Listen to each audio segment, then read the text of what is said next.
लोग बोलते हैं कि हमारा पैसा इतना है, हमारा पैसा इतना है। मैं आपको एग्जाम्पल देना चाहता हूं। जिस व्यक्ति ने 10,000 रुपए बॉन्ड में रखा था, उस व्यक्ति का सोसाइटी तक आते आते 20,000 रुपए का कैपिटल अमाउंट हुआ। 20,000 का 40,000 की उसकी मैच्योरिटी है, लेकिन उसको 20,000 रुपए मिला। मैं आपसे पूछना चाहता हूं कि उसका कैपिटल अमाउंट क्या? 10,000, 20,000, कितना? 20,000 रुपए री इन्वेस्टमेंट की वजह से ऑलरेडी उसको डबल मिल चुका, और जो 20,000 रुपए मिलना है इंटरेस्ट, उसे भी दिया जाएगा। यह है सहारा की नीति और यह है सहारा की देनदारी। आज मैं मानता हूं कि ईडी ने आरोप लगाया।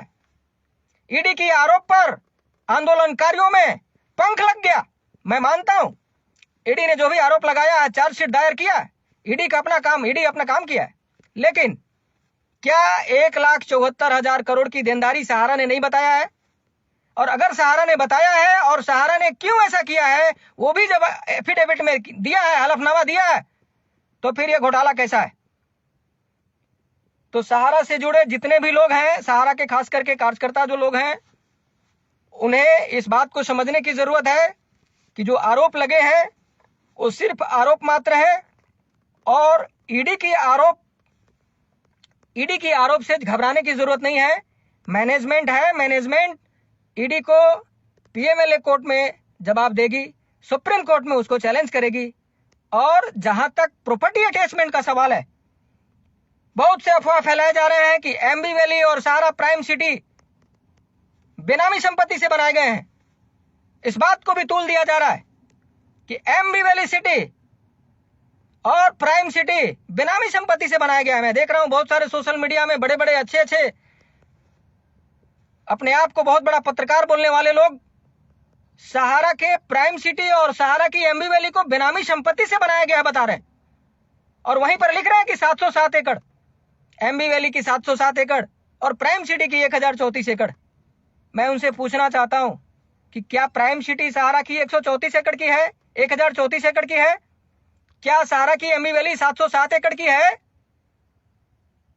बिना सोचे समझे मीडिया आज अपनी जो फर्ज है वो मीडिया भूल चुकी है। कुछ भी आरोप लगा रही है, गुमराह कर रही है, और लोग उसको मान ले रहे हैं। एमबी वैली 10,600 एकड़ का है, और एमबी वैली के आसपास 707 एकड़ जमीन पर जो ईडी ने सवाल खड़ा किया है, वो एमबी वैली के आसपास की जमीनें हैं। सहारा प्राइम सिटी सहारा की 217 ऑल ओवर इंडिया की सिटियों को कहा जाता है, और ऑल ओवर इंडिया में जितने भी सिटी सहारा की है 100 एकड़ से कम कोई भी नहीं है। इसलिए ज्यादा घबराने की जरूरत नहीं है। जो कुछ भी ईडी ने आरोप लगाया है उसमें 99.9% गलत है, सच्चाई नहीं है, और यह सहारा की मैनेजमेंट कोर्ट में प्रूफ कर देगा, और प्रूफ कर देगा। इसलिए घबराने की जरूरत नहीं है।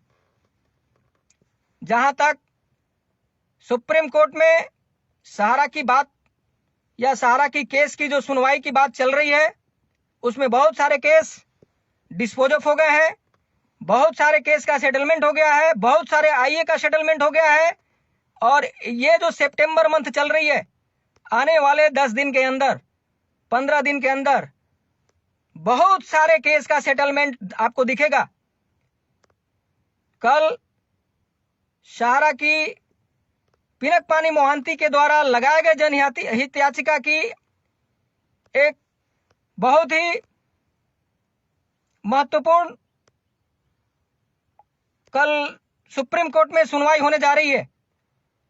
हो सकता है कल सहारा को संपूर्ण अधिकार मिल जाए, और अगर संपूर्ण अधिकार नहीं मिलेगा तो हो सकता है कि पोर्टल से पूरा का पूरा भुगतान करने का व्यवस्था की जाए।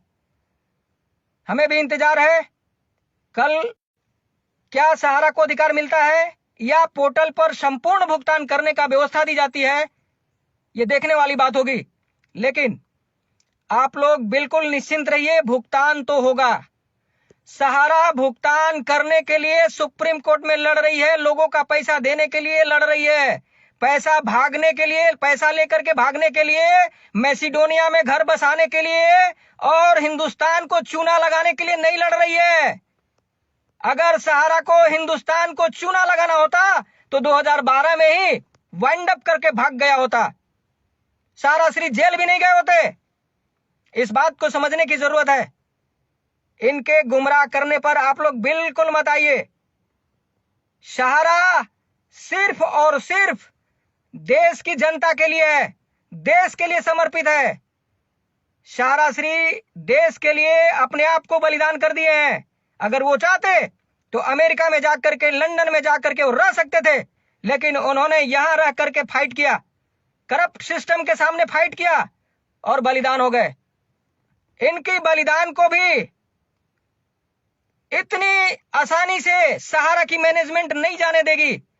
जो आरोप लगा है उस आरोप को सहारा की मैनेजमेंट धो करके रहेगी और धोने के लिए लड़ रही है।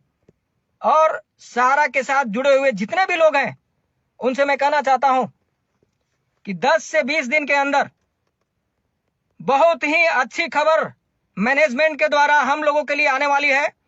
शेष हैं वो विशेष हैं, और जो गुमराह हो गए, जो गुमराह होकर सहारा के खिलाफत कर रहे हैं, उनको करने दीजिए।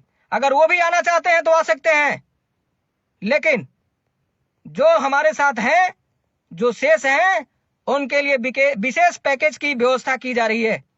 आने वाले दिनों में आपको दिखेगा कि सहारा इस देश के अंदर भुगतान के साथ साथ अपना कारोबार भी कर रहा है और सीना तान करके पूरे हिंदुस्तान भर में चल रहा है।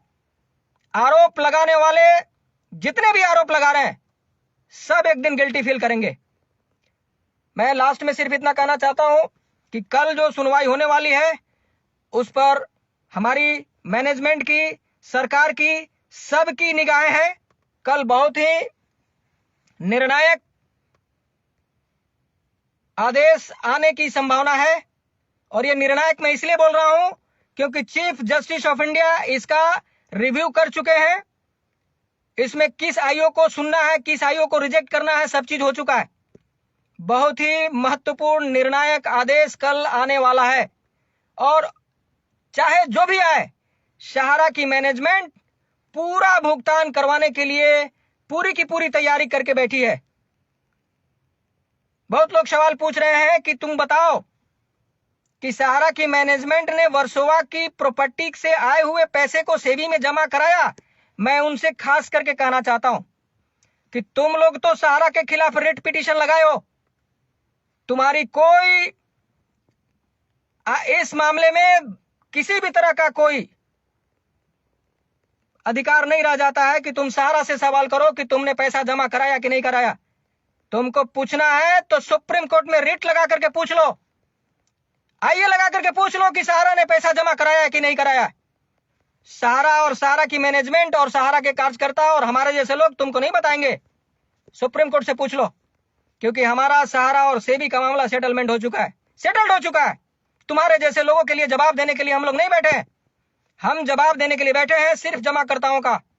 हम जमाकर्ताओं को जवाब दे रहे हैं और जमाकर्ताओं को आश्वस्त कर रहे हैं कि सहारा जिंदा है, एक एक रुपए का भुगतान करेगा, इंटरेस्ट के साथ करेगा, क्योंकि सहारा के पास देनदारी से 4 गुना ज्यादा की संपत्ति है और वो दिख रही है। घबराने की जरूरत नहीं है और तैयारी हो चुकी है। 40,000 करोड़ की कैश है। 40,000 करोड़ बांटते बांटते 1.5 साल बीत जाएंगे, 1.5 साल। और सहारा के पास प्रॉपर्टी जो है भुगतान करने के लिए पर्याप्त है। किसी को चिंता करने की जरूरत नहीं है। सहारा है और सिर्फ जमाकर्ताओं के लिए भुगतान करने के लिए लड़ रही है। जिस दिन सहारा जमाकर्ताओं का भुगतान कर देगा उसके बाद बाकी लोगों से निपट लेगा। तो अंत में मैं सिर्फ इतना कहना चाहता हूं कि सहारा के जितने भी हमारे कार्यकर्ता लोग हैं, 15 से 20 दिन के अंदर अच्छी खुशखबरी मिलेगी। सहारा 2 नए वेंचर की तैयारी कर रही है, भुगतान के साथ साथ नए 2 वेंचर में भी उतरेगी, और आने वाले दिनों में सहारा हिंदुस्तान के अंदर सीना तान करके बिजनेस करेगी। इसी के साथ जय हिंद, जय सहारा, जय सहारा।